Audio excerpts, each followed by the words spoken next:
Բարև ձեզ, հարգելի գործընկերներ և սիրելի ունկնդիրներ, այսօր Հայաստանի ազգային քաղաքացիական միավորումը անցկացնում է իր հերթական մամլո ասուլիսը, բայց մինչև մեր ասուլիսի սկիզբը տարածորեն 20 րոպե առաջ մենք իմացանք, որ ունենք ցավոք հերթական քաղբանտարկյալ մեր երկրում, Ավան և Նոր Նորքի առաջացանի դատարանը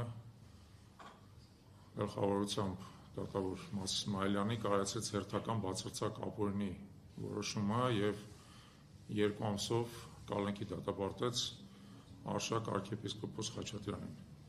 Մենք ուզենայինք մեր խոսքը սկսել մեր զորակցությունը հայտնելով Արշակ arczepiskoposին, ներկայումս կալանավարերում և ազատազրկման վայրերում գտնվող մեր մյուս և հոգևորական և աշխարհիկ բոլոր քաղբանտարկյալներին, ներառյալ նաև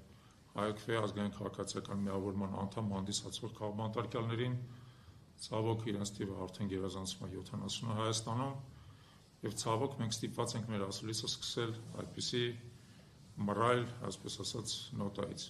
Բայց բոլոր դեպքերում մենք հայտնում ենք մեր զորակցությունը և մեր համոզմունքը, որ արդարությունը մեր երկրում կհաղթանակի բոլոր իմաստներով, և մեր բոլոր եղբայրները, որոնք այսօր գտնվում են ազատազրկման վայրերում, կարողանան դուրս գալ ազատության, միանալ իրենց ընտանիքներին, ապրել նորմալ կյանքով և մեր երկիրը ազատ շունչ կքաշի։